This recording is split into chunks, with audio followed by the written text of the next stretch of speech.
network is your net worth. Make entrepreneur friends, get into rooms with people who know more than you, and approach everything through a lens of service. Figure out how you can help people and how you can pour into them.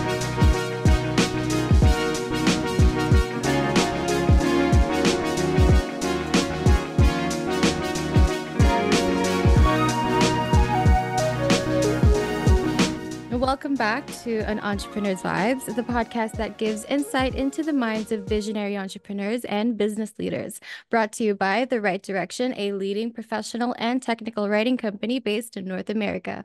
Each episode, we explore the stories and experiences of those who dared to dream, took the leap, and built their own empires. So join us in uncovering the secrets to success and lessons learned along the way. So if you're just starting out your entrepreneurial journey or you're already a seasoned business pro, you'll find inspiration, knowledge, and good vibes right here. Today, we are thrilled to welcome the CMO of The Social Snippet. Along with her business partner, their journey began with a shared passion for connecting with people and making a meaningful difference. Despite thriving in various roles, they felt their big ideas were never fully realized until in 2020, when their collaboration quickly evolved into what we now know as the Social Snippet. This is an agency that now supports over 50 business owners in turning their ideas into lasting impact through the power of social media.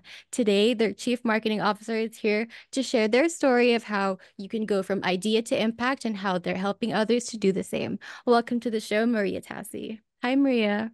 Thanks so much for having me. Hi, Patricia. It's so nice to see you today. How are you feeling? How's your day been?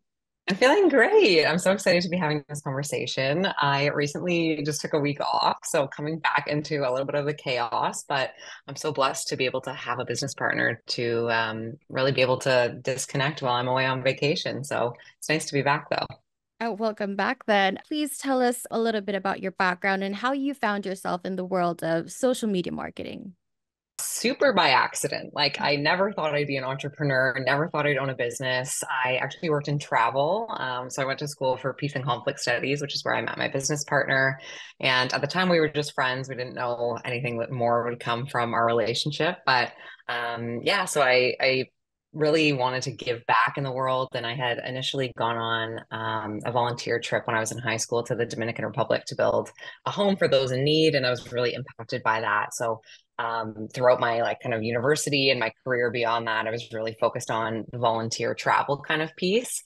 And as you can imagine, that all sort of came crumbling down with the pandemic where we weren't able to travel. And I was sort of at a loss because all of my career plans and backup plans and anything I ever thought I had would do was all related to travel. So I was kind of at a loss there and was just looking around, and my friends were like, "We don't know what to tell you. Like, who knows how long this will last or what the implications will be?" And it was just a very confusing time. And thankfully, in that time, Christina, who's now my business partner at the Social Snippet, decided to start a little side hustle doing some personal development coaching online.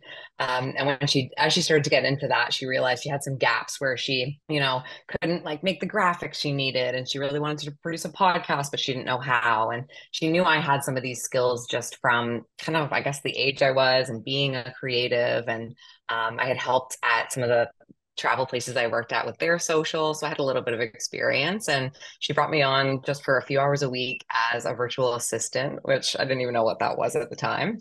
And then essentially what happened there was we very quickly discovered the power of Instagram for business, and we could not believe like what we were seeing. And really what was happening was she only had a few thousand followers, and we were selling out every single one of her workshops, events. She had a book club, like all these little things she was putting on were all fueled by these just a few thousand people on Instagram. And that really kind of opened our eyes to the power of social media marketing. And then we had a friend who asked if we would do social for her. We were like, well, might as well try it. Let's see what happens. And it really just snowballed from there. So I very much fell into it, but it was a very happy accident. It does really sound like a happy accident, and I can definitely understand it was such a very like uncertain period back in 2020, but I think it was also very like the perfect time for something like the Social Snippet to be born because everyone was just on social media. You couldn't go outside. I feel like that's when everyone on so many social media platforms started to become successful. But during this time of uncertainty, where did you find the inspiration to start the social snippet? Yeah, it's a funny story because as we were working on Christina's business and I was her VA, and really what happened in the meantime was I started getting more VA clients, and I that's what I started doing, right? And she came to me at one point and was like, I really think we should start a social media agency. And I'm like, I don't know, I'm not that into it. Like, I really want to like make a difference in the world and make the world a better place. And like, social doesn't really feel like the place to do that. And then what actually happened was a few months later, a friend of ours had like a social media agency and had a few clients, and she was like, I'm not going to do this anymore, I'm giving this up, and I think you guys would be fantastic at this, like based on your skill sets and your partnership, like I just think you guys would be amazing, so I can teach you everything I know. Why don't you just try it out with these few clients, see how it goes? And when I did the math on what I was making hourly as a virtual assistant and what I would be making if I took this opportunity, I was like, well, it kind of makes sense to do that. And I started to see at the same time with Christina how much she was actually impacting people's lives through her coaching business and how that wouldn't be possible without social. So my mindset really started to change on thinking that you couldn't make the world a better place through business and through social and through these things. I think that was a more naive mindset I had at the time. And it really kind of all came together at once. And I just felt like, you know what? I think I really can make a difference through social. I think I can make the world a better place by helping business owners get the word out about what they're doing, what they're offering, and how, like, really essentially amplifying their voice to help them change the world. I think it's great that you just like adapted and changed your view into like what you thought would be the normal way of helping out people based on like the experiences you've had. I really think that social media has a way of like amplifying, really good, impactful like things in the world. Like you just have to be like ready to, make that change. There's so many mediums that, where you can help people. And I think that's really great. That's really inspiring to me where you both started. And Maria, you are the CMO. Could you tell us more about that role?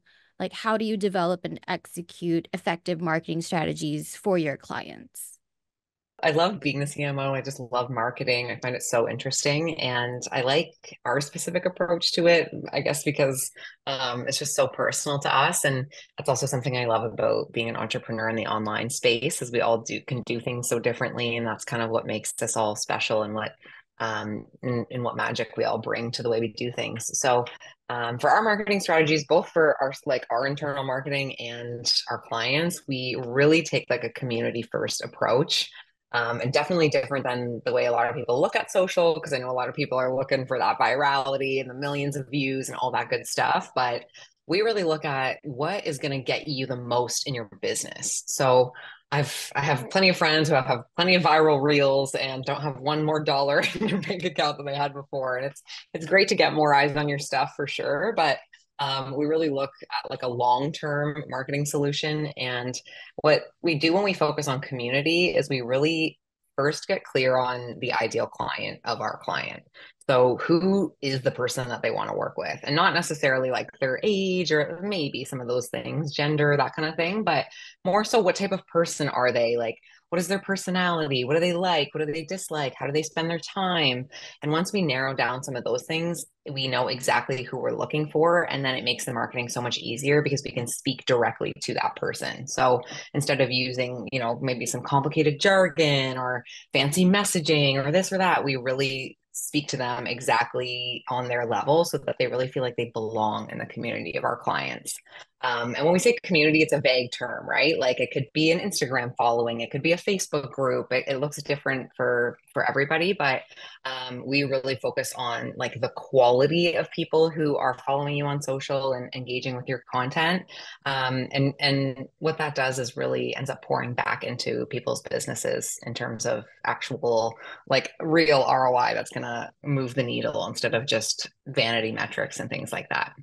I think that's a really great strategy, especially now. I feel like marketing is a landscape that's always evolving. And I think what worked before traditionally isn't necessarily what works now. I feel like people want to purchase more from brands who feel personal to them when they can relate to the people who's like trying to sell them a product. I feel like everyone on social media now can see right through someone if they feel like, oh, this person is just trying to get me to buy something, but it's not like connecting to me. So I wanted to ask you, like, how do you help brands build a community?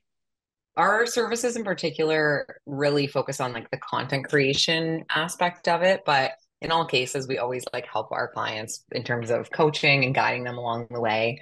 And like I said, looks different for everybody. It depends on like kind of what channels they're after and where their ideal client might be hanging out. But really, what we encourage in general, I would say, is just like having it be a conversation. So whether you're developing a new product or offering a new event or just like going out throughout your day, having a coffee, how can you bring your audience in on that and make them feel like they're a part of it with you? And like you said, people don't want to be sold to. They don't want this like, hi, I'm selling this thing, please buy it. It needs to be more experiential and they need to really feel like they're part of it, they're bought in. They can relate. And I think too, that's why it's so important to drop the standard of perfection and really just focus on like authenticity and being you.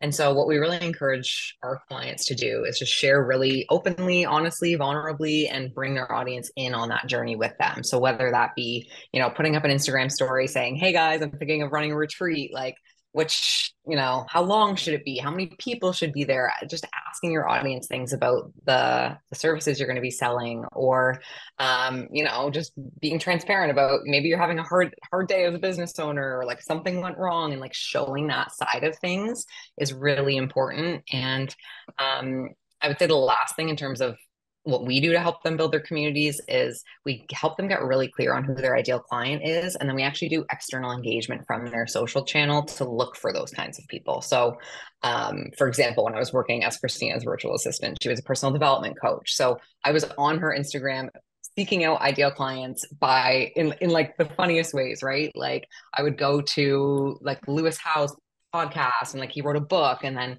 I would look for who tagged him in this book, who bought the book, right? Because those people would be interested in personal development. And then I would like go engage with their account. So on our end, we do a lot to kind of like seek out ideal clients and try and bring them into our clients community. And then for them in terms of their content creation, we really encourage them to just do that very openly, authentically, and really be themselves as they share and bring their audience kind of in along the way.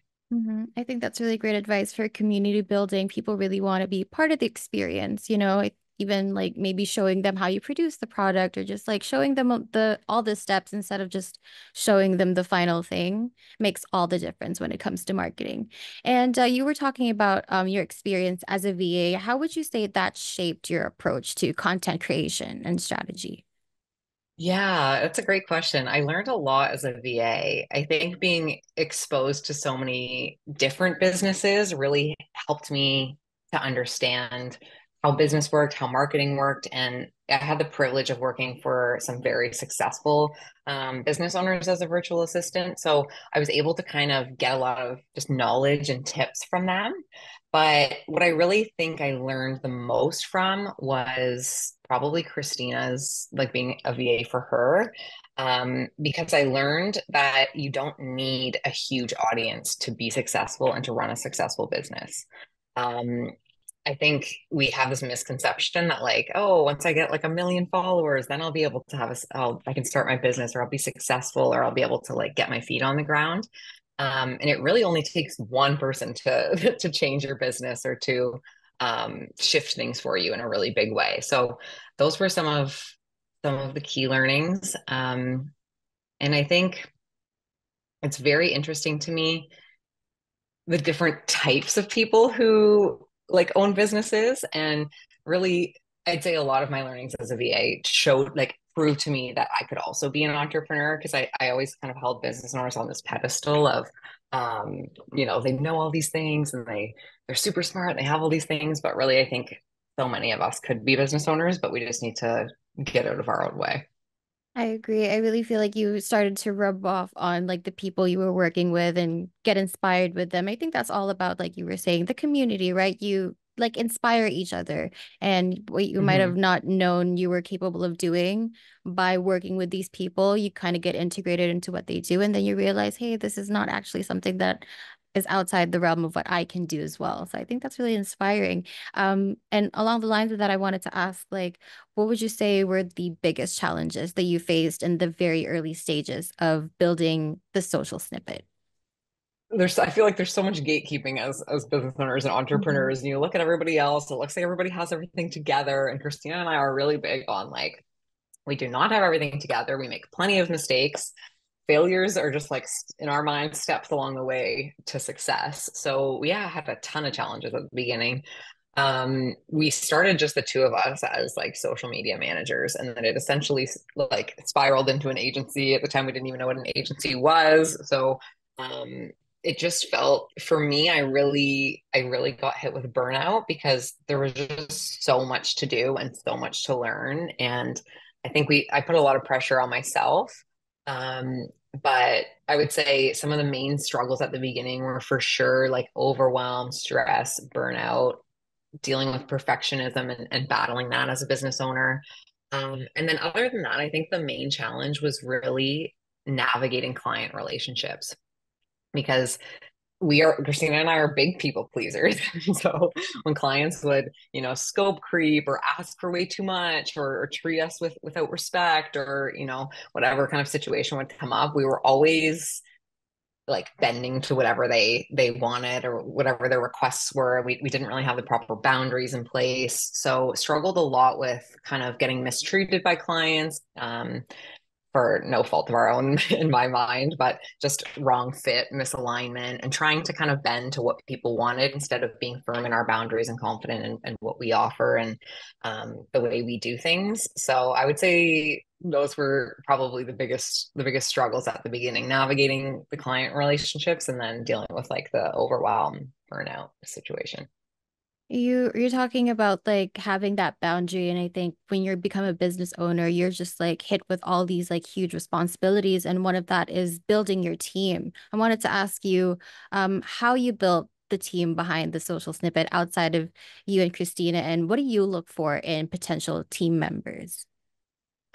So when we started, we were extremely nervous to like hand over because we were doing all the work ourselves, right? And so that was like a really scary step for us where we're like, okay, we're gonna hand over the keys to somebody and they're gonna meet with the client. And it was a nerve-wracking process for sure. So we actually started with a friend of ours that we both knew quite well and were very had a lot of trust in. So that made it a bit of an easier transition. And we kind of just trained her as a social media manager, and slowly from there, just kind of built our team a little bit at a time. So we just slowly started adding more and more. Um, so, like I said, the beginning started with a friend, which really helped get over that barrier of relinquishing control and letting that person represent us. And then from there, we found a lot of our team through like referrals, word of mouth, posting on our own socials, and telling people that we're hiring. So it was nice to kind of have that foundation of trust where we knew that person was kind of like a warm handoff from somebody else. But essentially, at the beginning, we really built our team with like social media managers and engagement specialists. And then we ended up hiring a couple of full-time employees, I think around a year in. And again, one we knew, one we didn't know. Um, but to answer your question about what we look for in the people we hire, in general, I always say like you can teach skills, but you can't teach attitude. And attitude is so important to us because we want our clients to feel so well taken care of and like we're their cheerleaders, like we're in their corner. And it's really important when you're hiring people because they represent you and your business. So we always look for that attitude of going above and beyond, people who really actually care about the business, almost as if it was theirs. So who they care if a client isn't happy with a post, they want to take that initiative, they go above and beyond. It's really that attitude of care and wanting to provide the highest quality work. Um, and that innovation is really important too. And then just in our world, like we're still, I would say, in startup mode. Things kind of move quickly. They're agile. So I would say we also love to look for people who have that type of personality where they thrive in that kind of environment, in an environment where they're not really being micromanaged and things move quickly and they can kind of act on their feet and be agile with that because it's not for everybody. And we want anybody that comes on our team to not only work for us, but we want the job to work for them. So that's also something I look out for when I'm doing our hiring is I want to make sure um, it's going to fit with their preferences and the way that they like working too. You really sound like an amazing leader. And I think those are like amazing qualities to look for when you're looking for team members, people you can trust, like-minded individuals. And earlier you were talking about burnout. Did you, when you finally relinquished that power and like delegated some of the tasks to your other team members, did you feel like that helped with getting rid of that burnout? Or what else did you do to get over feeling that burnt out feeling? Yeah, great question. So definitely delegating helped a lot. And the problem with delegating is like your inner stories get in the way of like, it'll be quicker if I just do it. Or if I give it to this person, they might not do as great of a job as me. Or, we're not making a ton of money in the business yet. Like, I don't want to pay somebody else to do this when I could just do it. And so for me, a lot of it was like mindset work around those pieces and also letting go of the perfectionism around it. So, like, if I was going to do something and it was going to be 100% good, or let's say 99, because there's no such thing as perfect, and someone else was going to do it and it was going to be like 80%, the 80% is good enough because then it frees me up, it frees my time up. And just making some of those shifts in my mind really helped. So a lot of therapy, counseling, and a lot of actually Christina helped me along with this as well because interestingly enough, we found out I don't know if you know about human design, but it's kind of like astrology and it's like it splits people into five personalities. So at one point in our business, we did a human design reading and we found out that Christina's a manifesting generator, which is the type that has like endless energy, could work for like 12 hours a day and never get tired, has like a million new ideas all the time, and is just like running a mile a minute. And then my type is called the projector, which they say you have like 3 good hours of like output in a day of like, giving things out, giving out your energy. And the projector is really meant to be more of like a leader. They're seen as more like wise, finding more efficient ways to do things, slowing down, but in a way that's like balances out the manifesting generator. So that was like a really crucial moment for me because prior to that in our business, I was just trying to like do all the things Christina did. So she would like do all these connection calls and meet with all these people and work 12 hours a day and was like so excited and lit up. And then like also had her full-time job at the same time and was like never running out of energy. And I was trying to do that and I was burning out. And then I was like almost shaming myself for why am I burning out when she can do it? Like I should be able to do the same. But the reality is we're all different.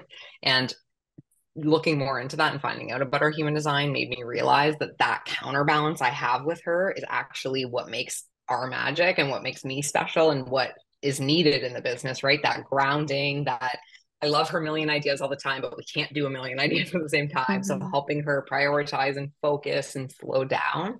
And when I really embody that and started to bring that into our business instead of just trying to do whatever she did, that was really when things started to change for me on my burnout journey, but also made such a big difference in our business too.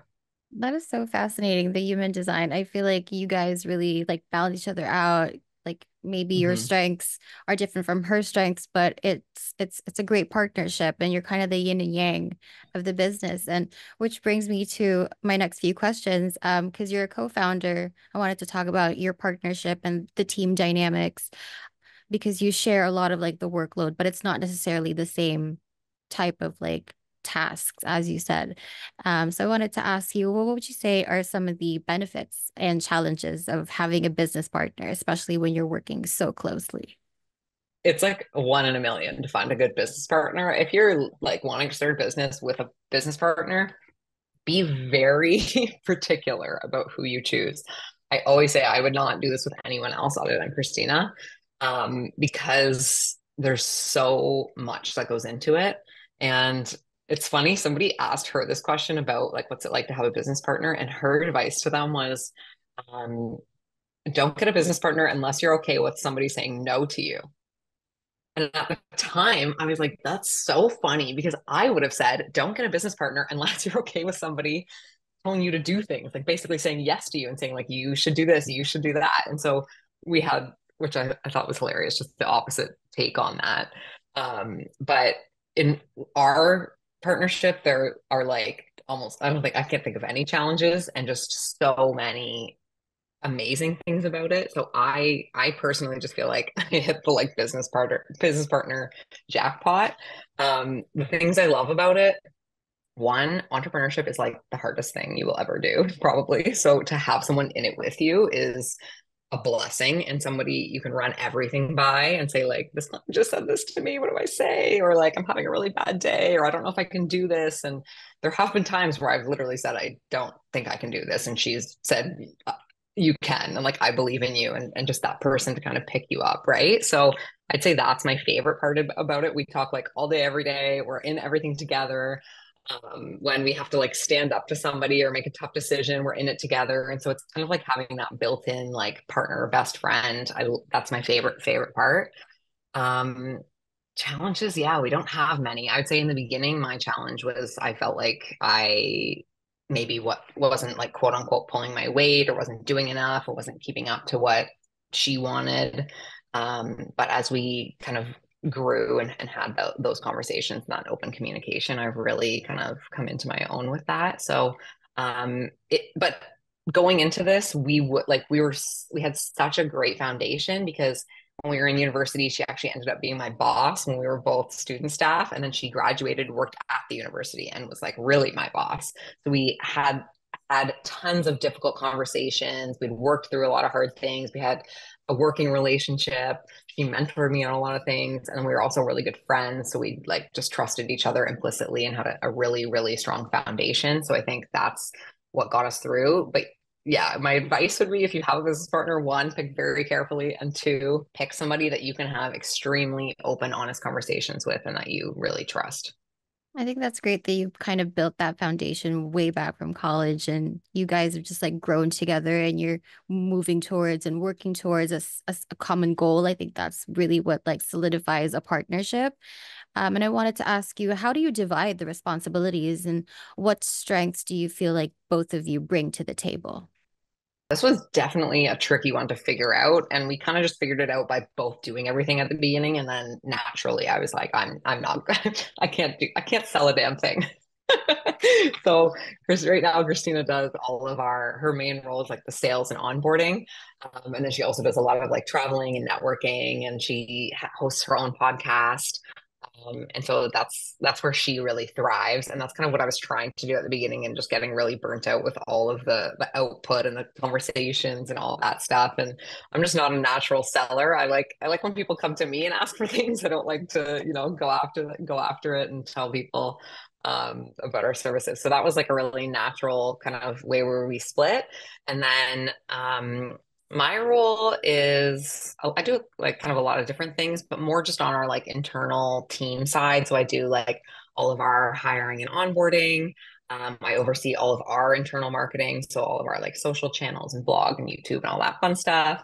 We recently started a little membership, so I oversee that, and kind of just like random things that come up throughout the day. We also have recently started another venture where we run events for female entrepreneurs called High Vibe Women. So that's kind of becoming its own business, although it started under the social snippet. So Christina and I both kind of are involved there as well, where I take a more, I would say, organizational role. And she, again, is more like kind of on the ground, having the conversations, finding sponsors, doing partnerships, and that kind of stuff. That sounds really fascinating. Could you like dive deep into that new venture that you're building? You're having these events. Could you tell us more about that?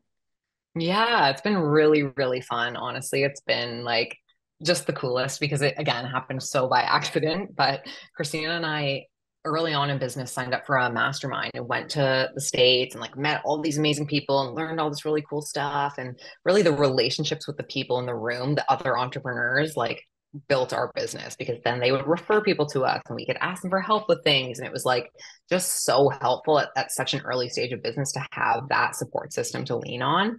And so we just kept going back, and we were going to Arizona and California and all these places in the States. And there was one event where we were sitting beside someone. We're like, where are you from? And she's like, Burlington, Ontario. And I'm like, that was 15 minutes from Burlington, Ontario. Like we came to Arizona to meet. So we just had this idea where we're like, why don't we just invite a few of our female entrepreneur friends out for a little lunch? Because we had a client who had a restaurant. It was like low key. And this lunch, there were maybe like 12, 13 people there. It went on for like 6 hours. People left like quitting their jobs, leaving foundations, like their lives were changed. It was like the best thing ever. And we didn't even do any programming. We just like put them in a room and like gave them pizza. It was like so casual. And so since then, it's kind of spiraled out of control to now where we're hosting a 200-person event in March. But essentially, the whole premise behind it is just bringing female entrepreneurs together, educating them, helping them connect with each other. And it's called High Vibe Women because when we were starting out in our business, we have this group chat called Have I Women with a few of our female entrepreneur friends. We would go in there anytime we were like downing ourselves or having a bad day or whatever, and they would always help us reframe it into how could this be turned into a lesson? How can we pick you back up? They'd be there to cheer us on and really support us. So for us, the mission behind Have I Women is really about connecting female entrepreneurs and helping them succeed and help each other. And then now more recently also bringing more of an educational kind of mindset piece into it to help them get where they want to go. That's amazing. And that sounds super empowering. I think that's like so in line too with like your personal mission of helping people, creating that impact, building the community, and just creating this platform for people to like network and meet each other and do more impactful things together. I think that's like really Mhm. inspiring. But going back to your partnership with Christina, I wanted to ask, like, was there ever a time that you disagreed on a business decision and how did you guys resolve it? The most recent disagreement has been this 360 phone booth thing. I don't know if you've seen these, but it's basically like a spinning like ring light Rotating. that you put Yeah. your phone in. Yeah. But they're like multiple $1,000s. So we've been like battling back and forth. Honestly, we just have such a great relationship. We always laugh, and so we kind of like make it fun when we disagree. Like she was like, "Should I put together a PowerPoint presentation for you on why I want to buy this like spinning ring light?"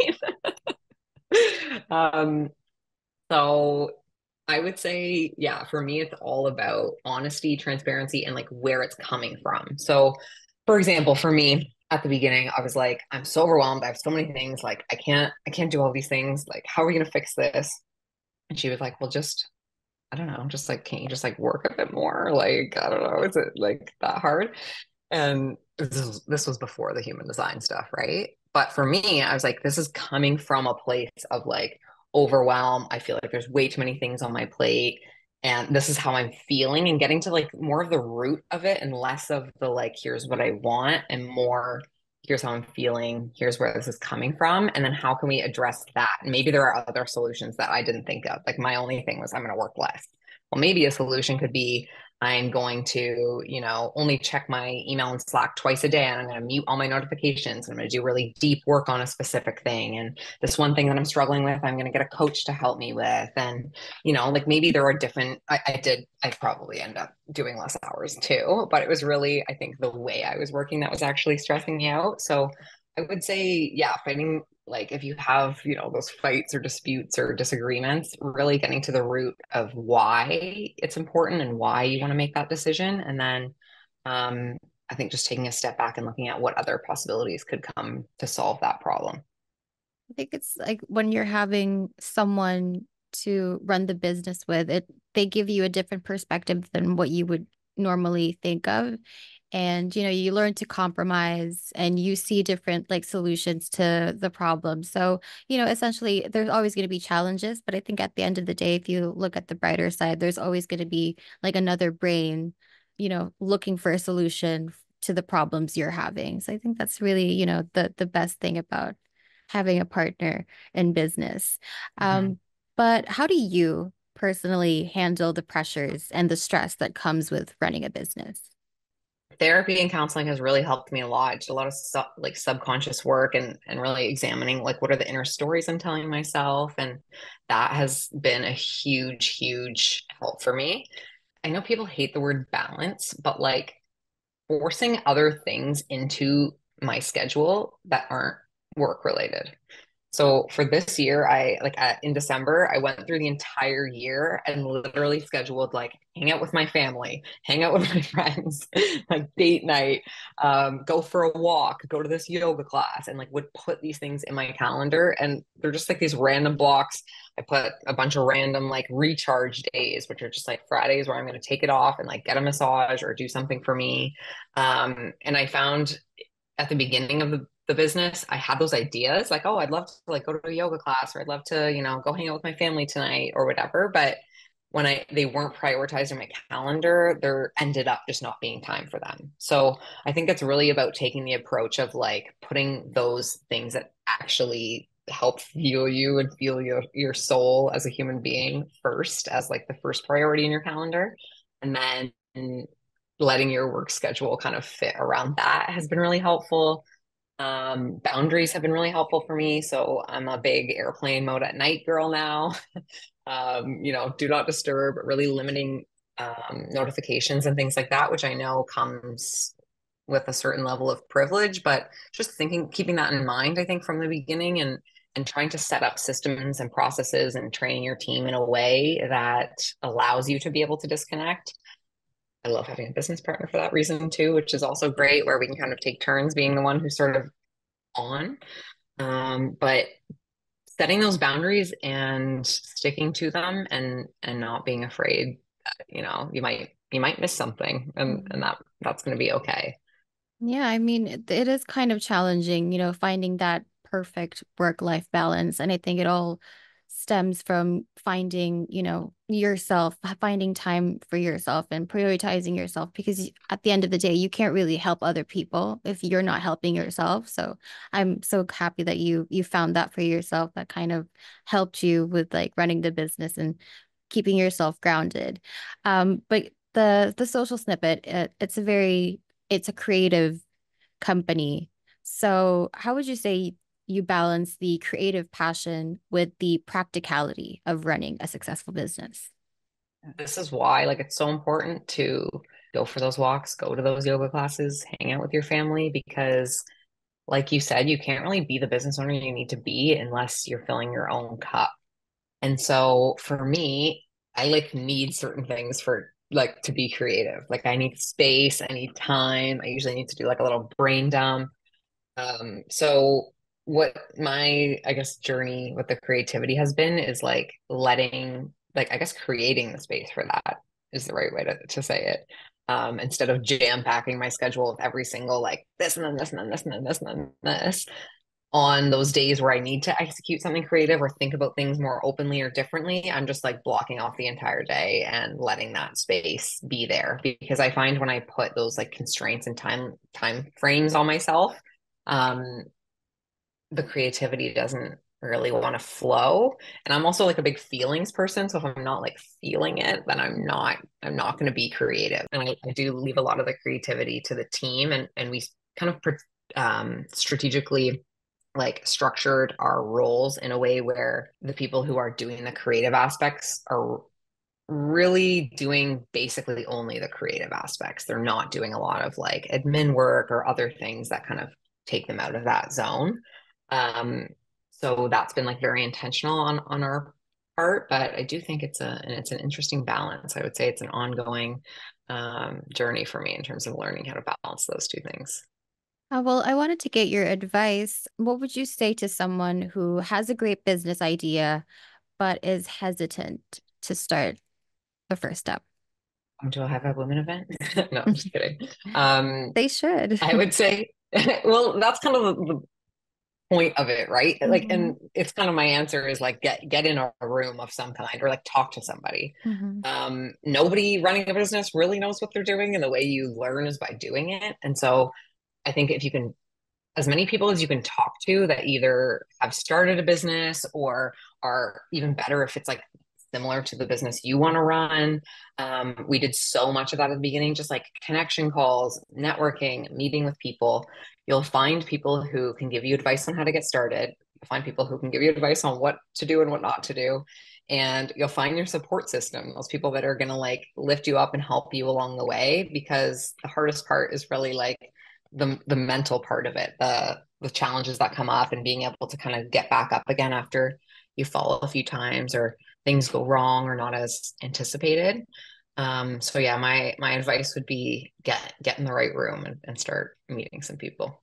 We'll definitely leave all the relevant links in our description. We have, a bunch of people listening in, obviously from Canada. So I hope, maybe we have some audience who would like love to be in one of your events. That would be amazing. But I wanted to talk about some of the service offerings of the social snippet. Could you tell us what done for you social media management entails? So that is like our bread and butter. That is our core service. And that's where we help business owners with their content creation. So what that looks like is they kind of get paired up with one of our social media managers on our team, as well as an engagement specialist.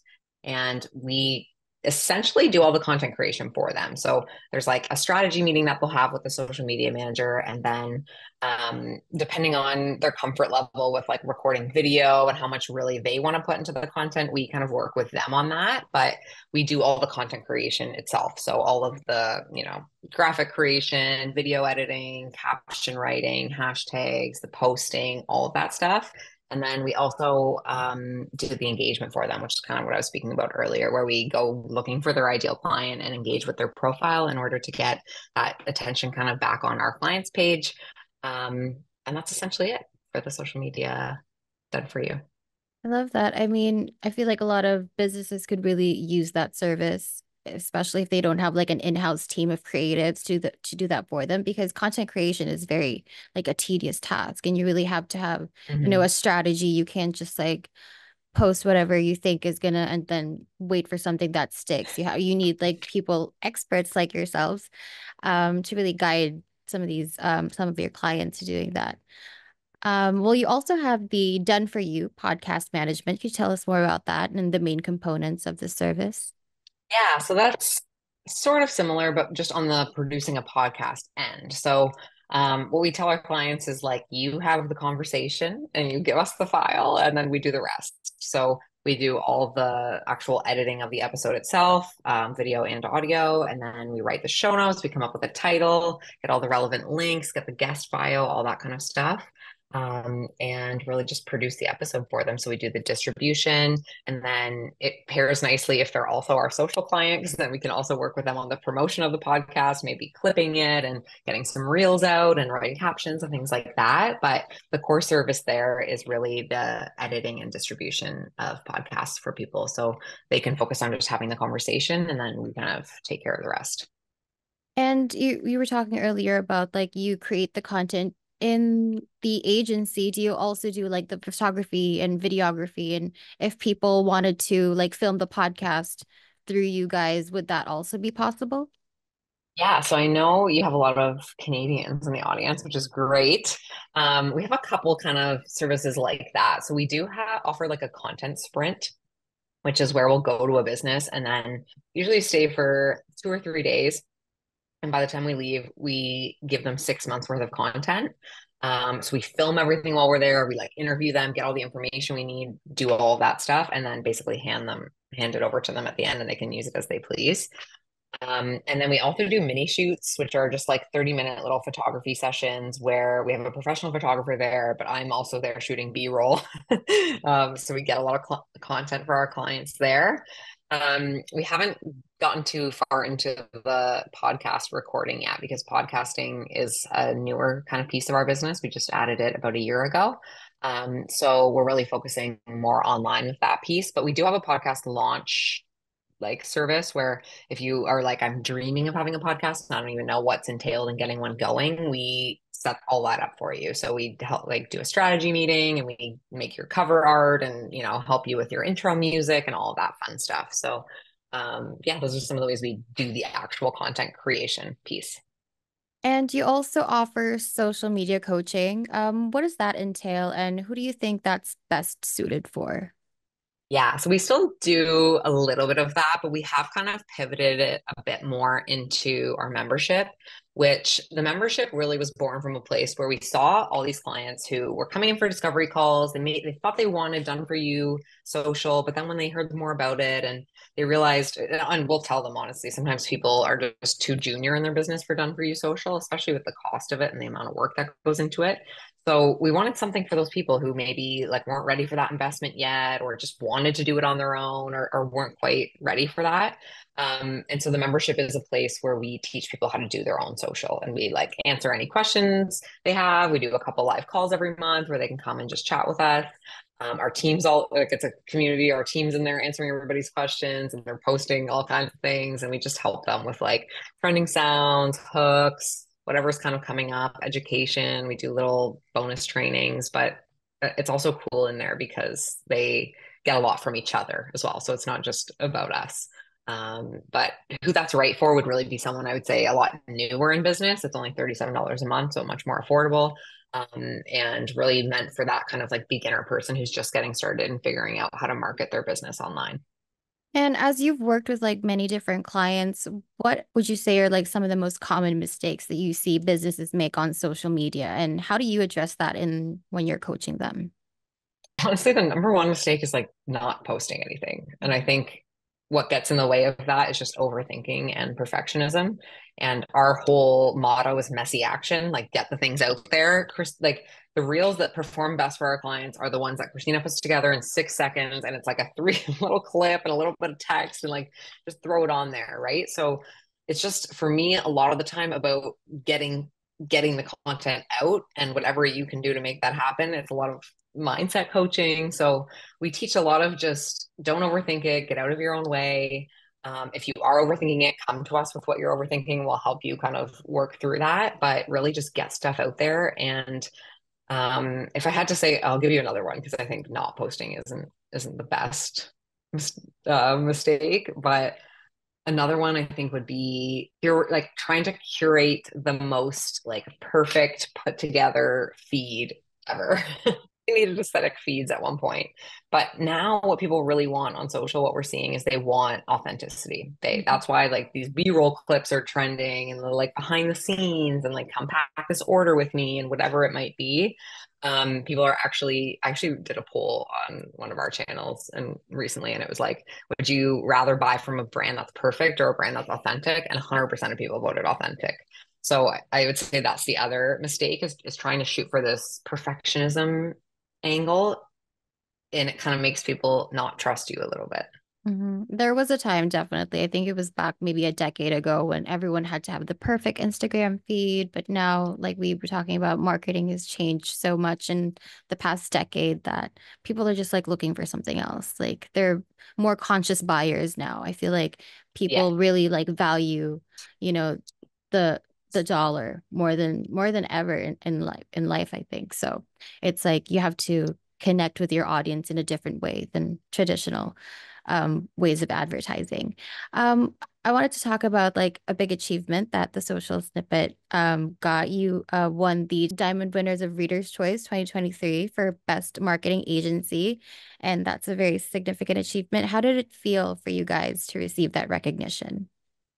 Oh, thanks. That's so sweet. Yeah, it was so fun. I actually have a video of when we found out and like told our manager of operations. We were all like dancing on a Zoom call, but it was just we couldn't believe we won. It was like even when we got in the top three, we were like, "Wow, top three! Like it's so exciting!" And when we won, it was just we were over the moon. It's just so cool to see always the support of our community. Like they rally behind us. They are just our biggest cheerleaders, and um, they pick us up when we fall, they watch us make mistakes, and they're like just so in it with us. And that has been like the biggest blessing of running this business. The support and the recognition has been awesome. And it was really cool to share that news with our team too and allow them to celebrate because really we're celebrating them. They're the ones doing the work, they're the ones that are deserving of the award. So that was my favorite part. But it was yeah, it was very definitely very, very cool to get that recognition. And we're coming for the tail again. We're in it this year too, so we'll see what Oh, happens. that's really exciting. Well, how about a particular client success story? Is there one that you can share with us? There's one I'm thinking of in particular who she actually came to our retreat. She's a naturopath, which are some of my favorite clients because my naturopath has changed my life. That's another life hack if you're an entrepreneur and you can find a good naturopath, would recommend. Um, but she specifically worked with patients who had cancer. And this was one that was like so close to home for me because I love getting to amplify people who are doing incredible work like that. And really, I think her block was that she was just so in it in the day to day and like dealing with so much from her clients and like a lot of emotional stuff as well as a part of that work. And working with us, like her, we paired her with the social media manager. They just get along so well. The social media manager like took on her voice immediately and did such a good job with her messaging. And her clients were like booking out, her practice was booking out. She was just like thriving. And my favorite part about it was she would always email us and say like this just feels so much like me, and I like released so much stress from my life and took so much off my plate, because when you're trying to do it and you're not really succeeding, it's almost like it puts more on you because then you also have like the shame and the guilt and like all these things. And you're maybe getting like one post out every few weeks and you feel bad and whatever. So the success story for me is that like we were able to help her not only get more clients, but like be less stressed, to drop those emotional pieces of it and be able to just focus on her work, on helping her patients, and yeah, let us do the rest. I think that's like the most valuable thing about like having an agency like yours, because like some people really have different like the work is so different and they just don't have the time to do the creative side. They don't have time to do the social media management side, nor do they have like maybe the skills, or like they don't know the tone of like what would really work and how to really find their audience, even though like the purpose and the want to reach out is there.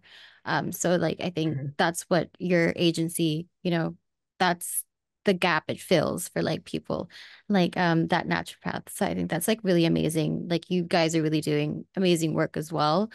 And I wanted to ask you, like, since starting the social snippet, what have been some of the key lessons that you've learned as an entrepreneur that you'd like to share with some of our listeners? I really like your network is your net worth. Network is like, in my mind, the number one thing. I mean, maybe especially at least in my experience as a service-based business owner, um, networking, like making those connections, but coming from it from a place of like service and how can you give to this person? Because I think a lot of the times in networking, you're like, "Hi, you got any clients for me?" And that's just like not not the vibe.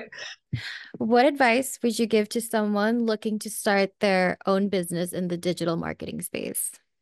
In general, like for any business, I would say your network is your net worth. So, like, make entrepreneur friends, get into rooms with people who know more than you, and approach everything through a lens of service. So, trying to figure out how you can help people and how you can pour into them, because that will just set the foundation for your relationship.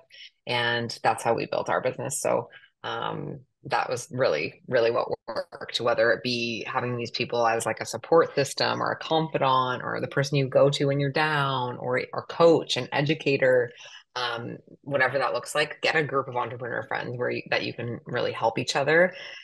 Especially if you're getting into digital marketing, I would definitely get some friends that are in digital marketing, whether they do, the exact same thing you want to do or something different. Um, but something that's worked really well for us in the space is getting power partners. So if you really want to focus on social, find someone who does websites, find someone who does branding, and you can all refer people to each other. Everyone can win together. Um, and don't be too hard on yourself is my only other piece of advice, because you'll make mistakes. It's going to be hard. It's going to be an uphill battle, but you just got to keep getting up and doing it. That's amazing advice. And looking back, what would you do differently if you were to start your entrepreneurial journey all over again? I would work less. um, which I feel like Work might be a smart, hot not take. hard, right? Yeah, you got it. You got it. I would definitely do less of like sweating the small stuff. And that's why I say don't be too hard on yourself, because you're going to make so many mistakes that you really only need to worry about the bigger ones. But that's definitely what I would do differently. Drop the perfectionism earlier, work less earlier, work smarter, not harder, and not trying to do so many different things. I would probably focus a little bit more on one thing in particular, and get really good at that and make that work and then add different services and offerings. It's tempting in the digital marketing space to just do everything, but Mhm. I would not do everything. And just before I let you go, is there anything else you'd like to share with our listeners? Maybe plug in some of the services, upcoming events your way, anything. First of all, congratulations. If you're thinking of becoming an entrepreneur or if you're on your journey, it's not an easy one, but it's the most rewarding thing ever. So, congratulations. And I'm proud of you for taking that step. For us, if you're in Canada, I'd love to see you at a High Vibe Woman event. Otherwise, the Social Business Club is a great place to find us. It's $37 a month, and we really, really pour in both Christina, myself, and the rest of our team. And it's very personal support, so we can help you with whatever challenges you're working through. We really focus on social, but we'll also help you with whatever other online business challenges you got. We'll leave all the relevant links about Christina and Maria and the social snippet down in our description below. Thank you so much, Maria, for the time and the patience and sharing this moment with us. We really appreciate it. And of course, thank you to our listeners for always being here for us. This has been your host, Patricia. And remember, for all your professional business and technical writing needs, there's only one way to go, and that's with the right direction. Thank you guys so much. I'll see you soon. And thank you so much, Maria, for the time. I really appreciate it. Thanks so much for having me.